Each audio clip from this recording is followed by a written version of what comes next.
Welcome to এডুটেক্স Niranjan YouTube channel. Supreme কোর্টের DA মামলার order copy আজকেই আপলোড হয়।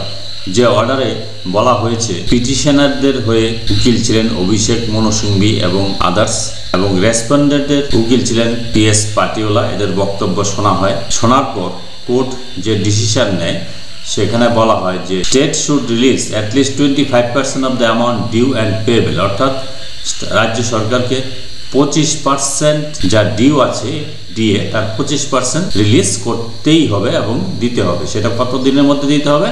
6 উইক, 6 সপ্তাহের মধ্যে দিতে হবে। আজকের ডেট থেকে, অর্থাৎ যে ডেটে অর্ডার প্রকাশিত হয় তার থেকে 6 সপ্তাহের মধ্যে দিতে হবে।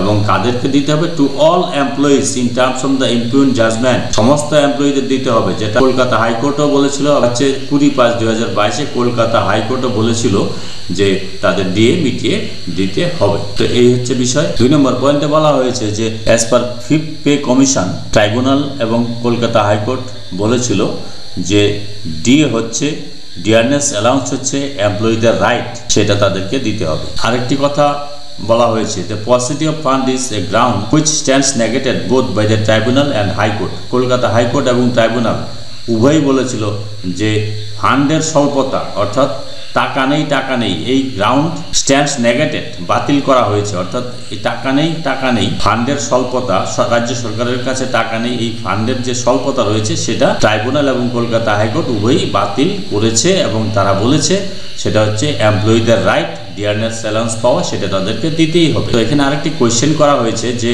এই যে ডিএটা হচ্ছে ডিয়ারনেস অ্যালাউন্সটা ফান্ডামেন্টাল রাইট কিনা, সেটা একটা ইস্যু। তো ফান্ডামেন্টাল রাইট কিনা সেটা কোর্ট বিচার করবে, উই শ্যাল ডু সো, সেটা আমরা বিচার করব। কিন্তু এই ফান্ডামেন্টাল রাইট কিনা দিয়ে এই ইস্যুতে কিন্তু আপনার ডিএকে আটকে রাখা যাবে না। এখানে বলা হয়েছে, however pending such consideration we are of the considered view that the employees need not be kept awaiting endlessly to receive the money in question, অর্থাৎ ডিএটা ফান্ডামেন্টাল রাইট কিনা এই গ্রাউন্ডে কিন্তু এমপ্লয়ীদের ডিএ আটকানো যাবে না। অর্থাৎ ডিএ ফান্ডামেন্টাল রাইট কিনা এটা আমরা পরবর্তীতে বিচার করব, উই শ্যাল ডু সো, এটা বলা হয়েছে। তারপর বলা হয়েছে যে 4 সপ্তাহের মধ্যে, উইদিন 4 উইক, 4 সপ্তাহের মধ্যে তাদেরকে রিটেন সাবমিশন দিতে হবে যে তাদের কি অবস্থান রয়েছে। এবং পরবর্তী হিয়ারিং রয়েছে 4/8/2025-এ, কিন্তু তার আগেই কিন্তু 25% এরিয়ার দিয়ে সমস্ত এমপ্লয়ীদের দিতে হবে। এই হচ্ছে অর্ডার কপির মূল বিষয়। যদি ভিডিওটি ভালো লাগে, please like, share and subscribe this channel to get notification off the next update. Thanks for watching this.